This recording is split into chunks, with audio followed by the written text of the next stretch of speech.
Bakit sinasabi nung kalaban mo, imposible raw yung 2,000 na ibibigay mo sa senior citizen? Imposible? Posible yun. Alisin mo lang yung corruption eh. Pwede mong gawin yan. 25 billion ho ang budget natin a year sa Maynila. Sinabi ni Isko Moreno na nung panahon ng pandemya, parang wala naman kayo doon. Hindi naman kayo nakita sa Maynila, di ba? Parang tawag pa sa'yo Superman. Tapos nagpakita ka ng resibo. Nag-isali naman yung isa. Si Maria. Si Superman. Bumaba ng bigas at nilata. Simple lang ang tanong namin mga taga-Maynila. Nasaan kayo ng pandemya?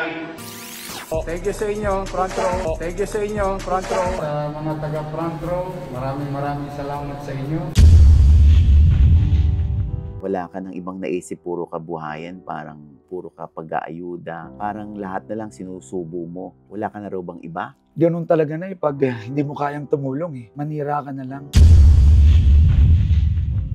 Panahon na ba para mabago at magbago ang Maynila? Kasama po natin ngayon ang tumatakbong mayor sa lungsod ng Maynila, Mayor SV Sam Versosa. Hi! Maraming salamat, Nay Ogie. Congratulations muna dahil talagang pumapalo ka ngayon sa survey, ha? Opo, Nay.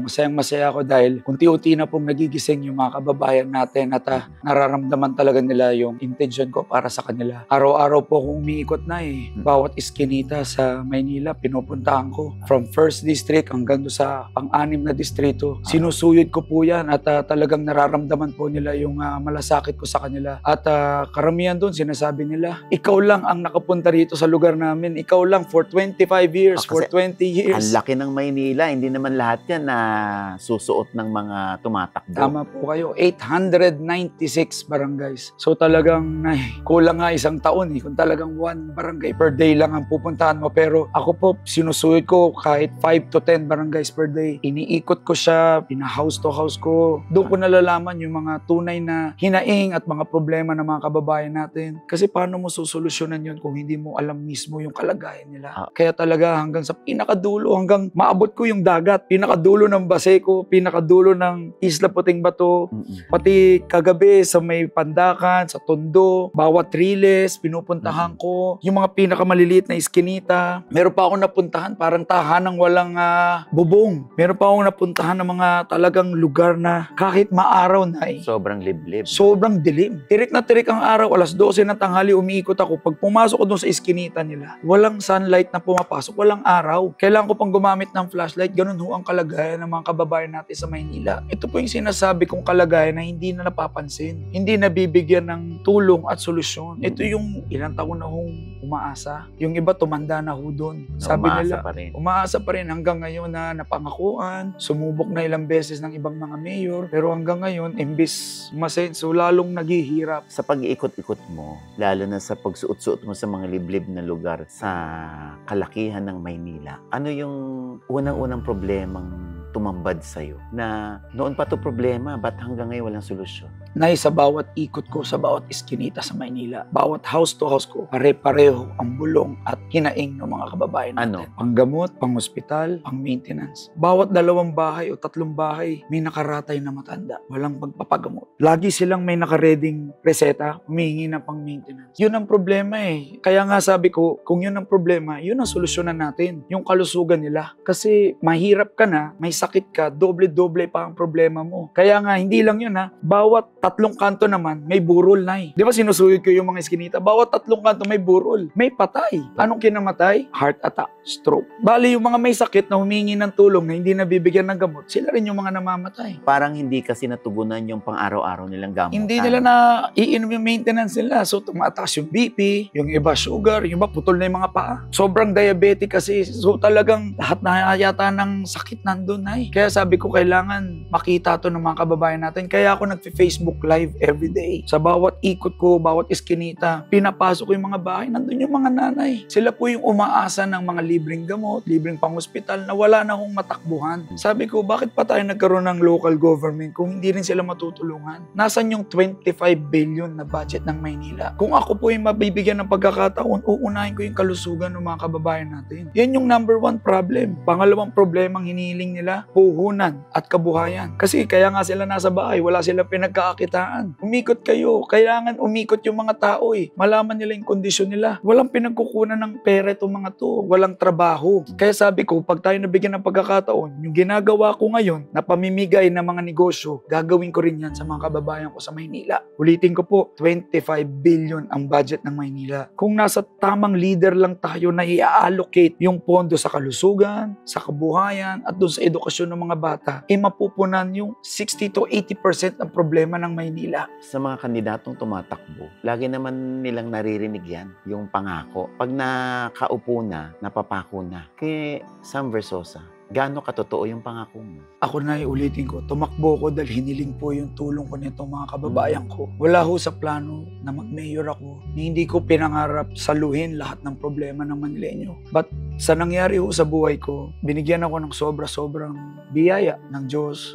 Maraming negosyo, binigyan ako ng talino, at yung puso para tumulong. Hindi ko pwedeng suluhin to. Sabi ko nga minsan sa Panginoon, Lord, ba't mo ko binigyan ng sobra-sobra? Ano bang plano mo sa akin? Hindi ko naman alam na dito niya ako dadalhin sa Maynila. Kung ano man yung binigay niya sa akin na experience, resources, dito ko po dadalhin sa Maynila para matugunan lahat itong mga problemang to. Ako po ay nakapagnegosyo ng 20 years. Hindi lang sa Pilipinas, pati ibang bansa. Nakatulong na sa ibang tao, napaasenso ko na sila. Kung ano man ang ginawa ko sa buhay ko, gagawin ko po sa Maynila.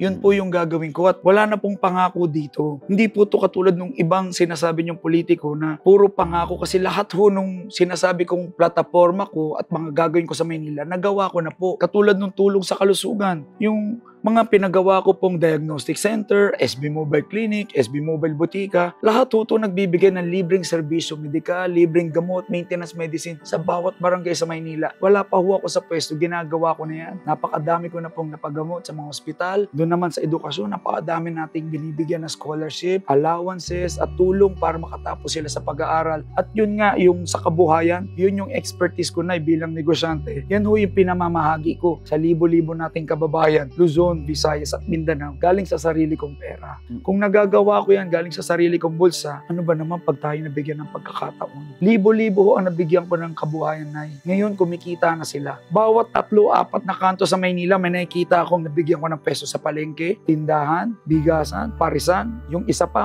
sikat na sikat, yung Show Maynila food cart. Ang dami nagkalat yan, libo-libo yan sa Maynila. Kagabi lang nagsalita po ako sa may Distrito 5, sa may Peña, Francia. May lumapit na naman sa akin na bata, yung nanay niya nabigyan ng siomay nila. Sabi ko, ilang siomay ang nabibenta nyo sa isang araw? 500 siomay na ang isang siomay ay 10 piso. 500 times 10, that's 5,000 a day. Sa siomay pa lang yun kasi may kasamang kanin yun. May kasama pang gulaman at palamig yun. Minsan may iba pa silang binibenta ron. So imaginein mo na lang yung mga binigyan ko ng kabuhayan ngayon umaasenso na o kumikita para sa pamilya nila. Million ho ang ginastos ko doon pero libo-libo na tulungan. Kaya nga pag nabigyan ako ng pagkakataon na mamuno sa Maynila. Yung budget ho ng Maynila, maglalaan tayo ng bilyon para ho sa mga puhunan at kabuhayan nito mga kababayan natin. Hindi na ho ito pangako kasi nga nagagawa ko na. Pag ako'y nabigyan ng pagkakataon, mas palalawigin ko lang, mas pararamihin ko yung mga dati ko nang ginagawa. So ano yung masasabi mo doon sa laging sinasabi ng mga tao?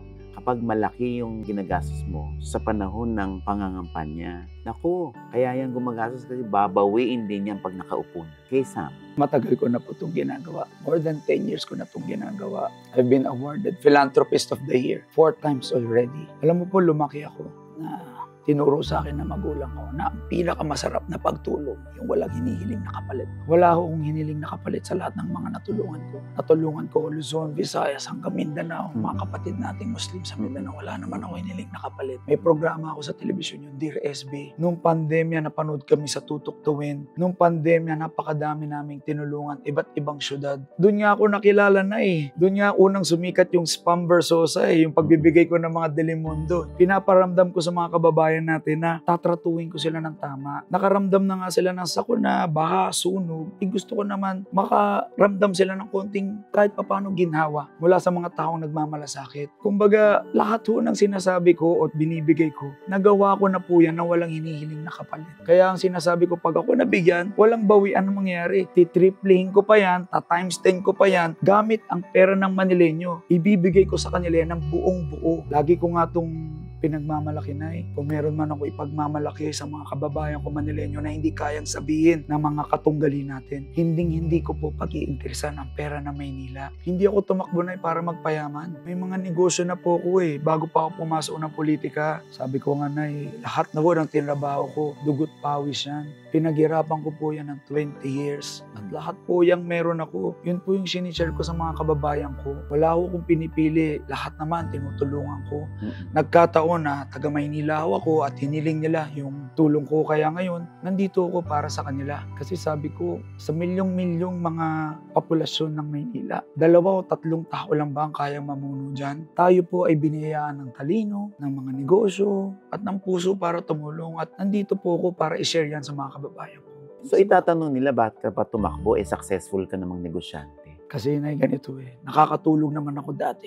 Pero ang dami pang humingi ng tulong. Yung mga vendors na hinuhuli pati yung paninda nila. Yung mga truck drivers na kinukutungan, mga jeepney driver, mga toda. Ang dami hong inaabuso at talagang minamaltrato sa Maynila. Wala hong lumalaban para sa kanila. Sabi ko, kaya ako tumatakbo para ipaglaban tong mga kababayan kong inaapi at walang kakampi. Ako po yung may kakayanan lumaban. May resources at meron pong puso para ipaglaban tong mga kababayan ko. Kaya po ako nandito para sa kanila. Ilang beses na silang sumubok ng mayor wala naman lumabang para sa mga karapatan nila Walang lumabang para sa future ng mga anak nila Yung iba na tumanda na. Yung iba nga namatay na lang, hindi man lang naranasan ang ginawa sa buhay. Sabi ko, Nay, kung hindi ako, sino pang lalaban para sa kanila? Kung hindi ngayon, kailan pa magkakaroon ng pagbabago?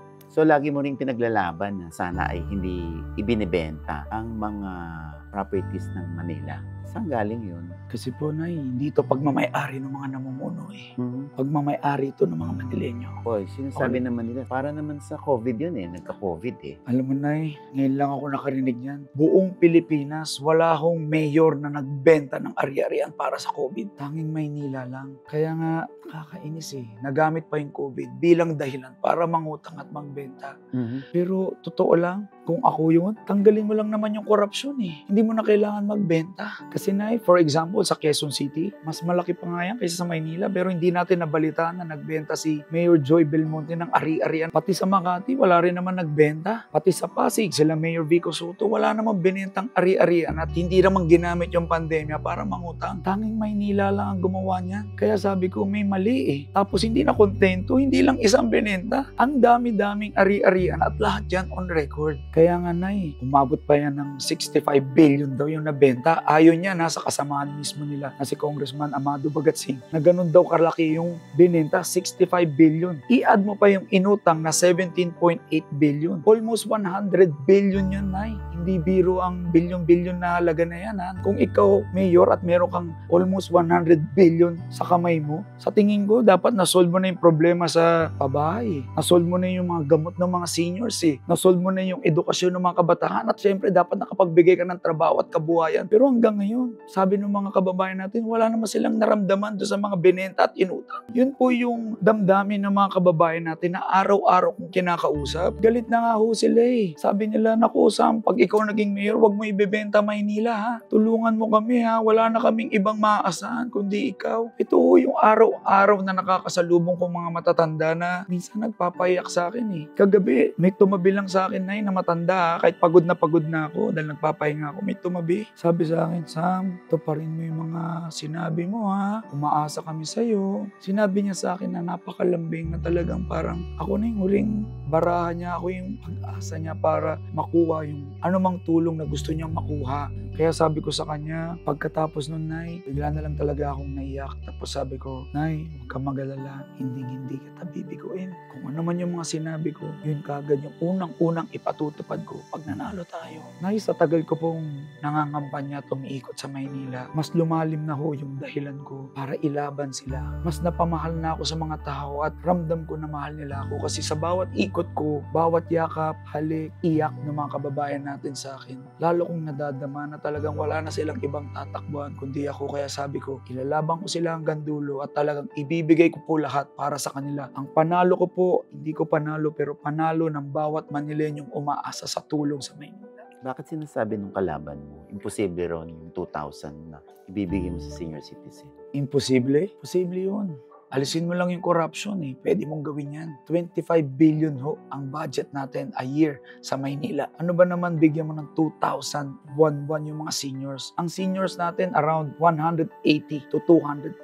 Kung ita-times mo yan sa 2,000 na OGS, that's roughly 4.8 to 5 billion. So may 25 billion ka, ibigay mo yung 5 billion sa mga seniors para mapunan yung mga pambili na ng gamot, pang araw-araw nila, 'di ba? Pangkain, pang grocery, kung mga lolo't lola natin, itong mga senior citizens, yung iba rito wala nang kakayanan magtrabaho eh. Pero sila yung nag-alaga sa atin nung bata tayo. Sabi ko, Nay, Tay, lolo, lola ko, hayaan yung kami naman ang mag-alaga sa inyo ngayon. Pahabain natin yung buhay nyo. May lumalapit sa akin, Nay. Tuwing nagkukukos ako, lalapit, sasabihin, SB, pahabain mo yung buhay ko ha, dugtungan mo pa ang buhay ko ha. Talaga.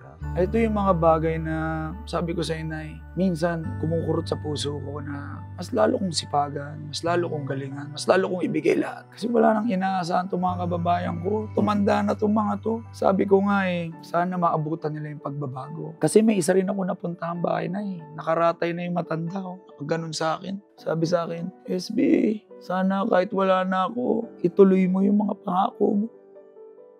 Tapos nakahawak sa kamay ko. Anong sasabihin ko na Anong gagawin?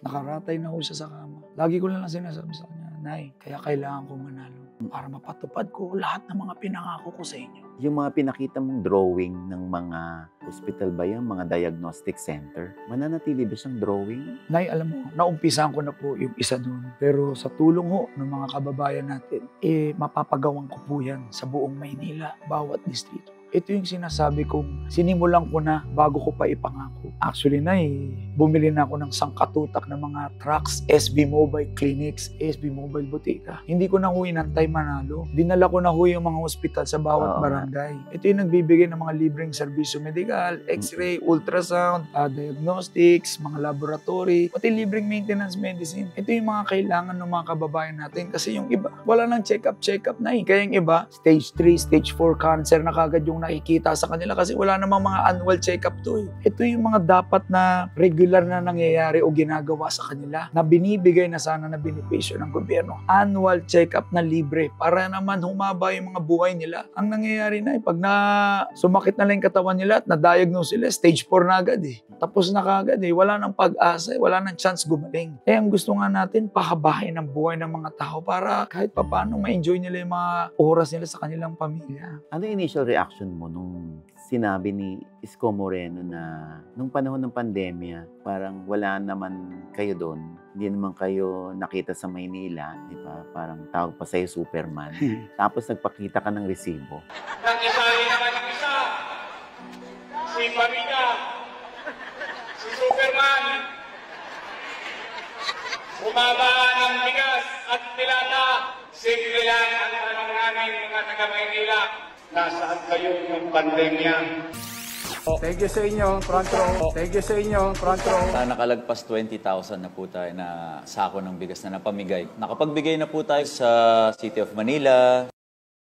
Ngayon, nandito po tayo para i-inaugurate together with Mayor Isko Moreno. Sa mga taga-front row, maraming salamat sa inyo. Noon, kailangan namin ng bigas.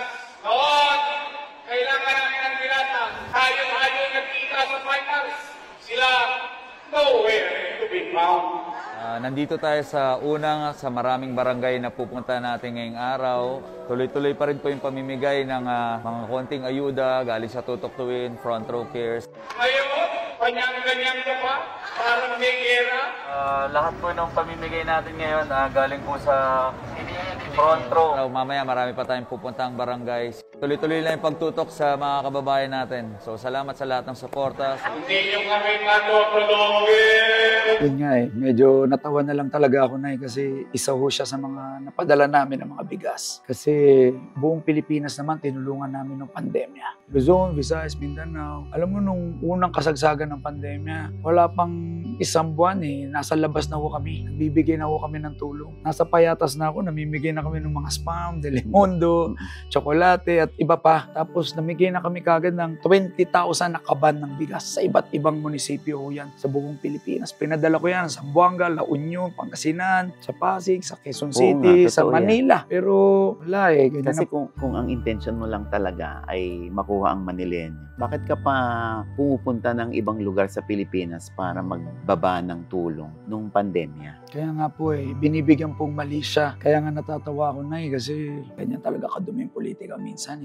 Yung totoo kaya mong baliktutin. Kasi tinutulungan ko naman iba-ibang lugar sa Pilipinas. Pero sinasabi nila, kaya daw ako tumutulong sa Maynila dahil sa plano kong tumakbo. Nung panahon na yun, wala kang iniisip na Maynila noon. That was 5 years ago. Ang iniisip ko noon, end of the world. Kaya nga sabi ko kung ano man meron ako, ipamahagi ko na Kasi sabi ko kailangan mapakinabangan na to ng mga kababayan ko. Nagkakamatayan na yung mga tao noon. Hindi ka makakapag-isip ng politika noon. Kaya nga sabi ko, grabe yung pagsisinungaling. Buti na lang na marami tayong resibo. Buti na lang nandun din siya sa resibo. Siya pa mismo yung nagpasalamat. Hindi lang yun sa mga ayuda, pati doon sa mga tinayo naming eskwela. Kasi nagtayo rin kami ng mga eskwela all over the Philippines. Nagtayo ako sa Pasig, kay Mayor Vico Soto, sa Baguio, kay Mayor Magalong, at syempre sa kanya, kay Mayor Isko sa Maynila. Dalawa ho ang natayo kong eskwela dyan at siya pa nga at si Mayor Hani ang nag-inaugurate noon at nag-cut ng ribbon at nagpasalamat sa amin. At sila pa nga ay nagsabi na sana lumabas kayo at magpaulan para mas dumami pa daw kami. Kaya sa mga taga front row, maraming salamat sa inyo. At sana mamaya umuulan, gumit na kayo sa kalye. Dumami pa kayo. Kaya ngayon, ito, mas dumami nga yung mga supporters natin. So dahil hindi ka nila mabutasan ng corruption, ang ibinubutas naman sa'yo ay yung madalas mong pamamahagi ng tulong, ng kabuhayan sa mga Manilenyo. Wala ka ng ibang naisip, puro kabuhayan, parang puro ka pag-aayuda. Parang lahat na lang sinusubo mo. Wala ka na raw bang iba? Ganun talaga na pag hindi mo kayang tumulong manira ka na lang. Kaya nga yung mga ginagawa kong pagtulong at pagbibigay ng kabuhayan, sinisiraan pa. Kaya na kung ganito at ganito lang ang mga mamumuno sa Maynila, hindi ko na po alam anong mangyayari sa atin. Sasabihin, puro na lang daw delata, puro bigas. Sabi ko, buti nga tumutulong Porket hindi nila kayang magbagsak ng mga ganung tulong, sisiraan nila ako. Sasabihin nila, puro kabuhayan lang naman ang kayang gawin yan. Sabi ko, masama ba yun? Binibigyan ko yung tao ng oportunidad para baguhin yung buhay niya. Hindi to basta-basta. Ang tawag ko dito, long-term solution sa problema ng kahirapan. Binibigyan ko sila ng pamamaraan para mapaunlad nila yung mga buhay nila. At ngayon, napakadami na pong natulungan. Hindi ko alam bakit kaya nilang masamain yung mga ganong klaseng tulong. Sabi ko nga, wag na ko silang manira. Tumulong na lang din sila. Magbigay sila ng kabuhayan, magbigay sila ng masasarap na ayuda. Kasi kung hindi mo kayang gumawa ng tulong, wag na ho kayong manira. Sayang kasi ang makikinabang naman ito yung mga kababayan natin. Ano yung mga inireklamo sa iyo ng mga nakakasalamuha mong mga Manilenyo na naipangako sa kanila pero hindi na i-deliver? Yung mga proyekto pero panlabas lang na papogi pero yung totoo, wala namang laman. Katulad, patulad nung mga health center na kunwari tinayo, pero pag pumupunta yung mga kababayan natin, walang laman na mga gamot. Ako mismo yung pumunta sa loob ng mga health center. Natatawa na lang yung mga ibang nagtatrabaho doon at empleyado sasabihin, ang ganda-ganda nung pinatayo pero walang laman na gamot. Yung mga ospital ng Maynila, pag pumila ka doon at pumasok ka, mag-aantay ka ng more than 20 hours yung ibang kababayan natin tapos hindi rin pala tatanggapin. Yung iba na pag wala kang pang-down at wala kang schedule, tatanggihan ka. So, kulang na kulang daw kasi yung pasilidad, kulang ang doktor, kulang ang nurse. So, lahat to panlabas lang Pero totoo, walang laman. Katulad nung kunwaring pabahay din. Ipagmamayabang mo, may pabahay ka. Pero totoo, hindi pala pabahay kasi hindi siya rent to own. Rent for life siya. So, magbabayad ka ng 2,000 buwan-buwan. Tapos, pag hindi mo nabayaran, pwede kang paalisin. Hindi para ka lang nagrenta. So, itong mga pangako na tinatawag natin empty promises to kasi wala nga laman. Sayang yung mga pinatayong yan kung hindi talaga mapapakinabangan. What do you mean sayang yung pinatayo? Anong mga specific na ipinatayo? Katulad ng condominium, Nay. Dapat, pag binigay mo yun sa isang tao, mapunta yan sa kanya. Kasi sinabi mo, rent to own yan Pinagbayad mo siya buwan-buwan. At yun mismo yung sinabi nyo at pinress release nyo. Nay, napakadaming press release niyan. Hindi mo matatago yan. Nasa mga dyaryo, nasa internet yan. Ang sinabi dyan, pabahay para sa mahihirap. Pero ngayon, na-discover natin after how many years, hindi pala mapupunta sa kanila yung mga lupa at mga titulo ng condominium. condominium na yan. Rent for life yan. At pag di mo nabayaran, ay pwede ka mapalis. So para ka rin nagrenta ng bahay. Kaya nga na, pag nabigyan tayo ng pagkakataon, yung mga health centers na yan, ipupunuin natin ng sakatutak na gamot at maintenance na libre para sa mga kababayan natin. Yan ang prioridad ko, yung kalusugan. Walang magkukulang na gamot. Gusto ko bawat Manileño ay makatanggap ng nararapat na gamot para sa kanila. Tapos yung mga ospital natin, Santa Ana, Ospital ng Maynila, dadagdagan natin ng mga doktor, nurses, pati pasilidad. Kulang na eh. Alam mo, pati yung ibang machine, kulang po. Kasi yung iba, pinapapunta ko pa sa ibang ospital para ipa-CT scan, ipa-MRI, at kung ano-ano pang mga basic check-up na dapat nasa ospital ng Maynila. Ito yung sinasabi kong pag nabigyan tayo ng pwesto, mapapaglaanan natin ng pondo para masagot lahat ng mga problema niyan. Tsaka na para magkaroon ng accountability, transparency at malinis na pamamahala sa Maynila. Gagawa tayo ng action center. Magkakaroon tayo ng Facebook page. Sumbungan ng mga mamamayan para yung mga kababayan natin na nakukutungan o kaya kahit sa City Hall mismo, pag may humingi ng mga lagay sa iba't ibang permits na ginawa ng negosyo ngayon sa City Hall, may sumbong nila agad. Gusto ko nga na one strike policy para matakot yung mga kababayan natin kasi wala nang takot Garapala na minsan ng pangungutong at paglalagay. Kailangan matigil na ho yan. Ang paglilinis sa Maynila, hindi lang labas. Hindi lang yung mga kalye lilinisin natin, pati ho yung City Hall. At lahat po ng mga projects, mga kontrata, negotiations, ipapaskill ko po yan sa Facebook page, pati ho sa harapan ng City Hall mismo para makita ng mga kababayan natin magkano bang ginastos dito sa pagpapatayo ng multipurpose hall, ng barangay, magkano napunta sa gamot, magkano napunta sa mga allowance. Kaya mo yan? Siyempre na Kasi hindi lahat ng nagiging mayor ginagawa yan. Alam mo na, napatunayan na yan na pwedeng gawin dahil nagawa yan nila Mayor Vico Soto sa Pasig. Alam mo kung kayang gawin yan ng isang lokal na gobyerno, kayang gawin yan sa Maynila. At sabi ko nga na, ngayon na yung panahon para magkaroon ng pagbabago. Kung hindi natin sisimulan sa Maynila, saan pa yan? Kung hindi natin sisimulan yan ngayon, kailan pa? Yun lang naman ang kailangan para makukuha ng mga kababayan natin yung nararapat na benepisyo. Matanggal mo lang yung korupsyon sobra-sobra na siguro yung matatanggap nila. At ipapaskill ko yan sa labas mismo ng City Hall at pati sa mga Facebook page. Kasi ganoon naman talaga dapat na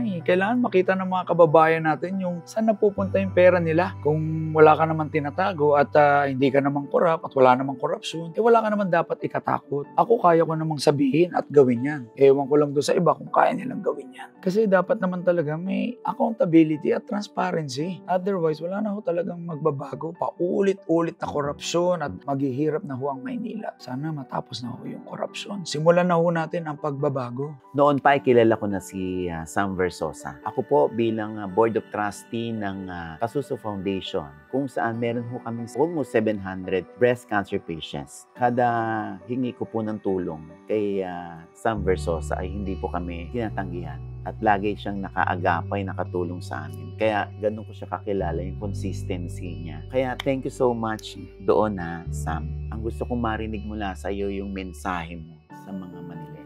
Ang mensahe ko lang doon sa mga kababayan ko sa Maynila, sana po, bigyan niyo po ako ng pagkakataon.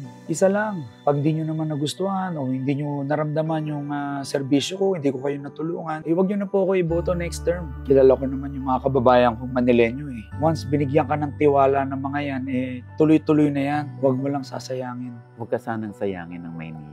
Dahil kilala kita. Noon ka pa pilantropo, noon ka pa matulungin, noon ka pa generous. Kaya ka naman blessed din ni Lord. Kasi nga, sinishare mo din sa napakaraming tao. Maraming salamat. Maraming salamat na. Ang swerte ng Maynila kapag ito naging mayor. Salamat na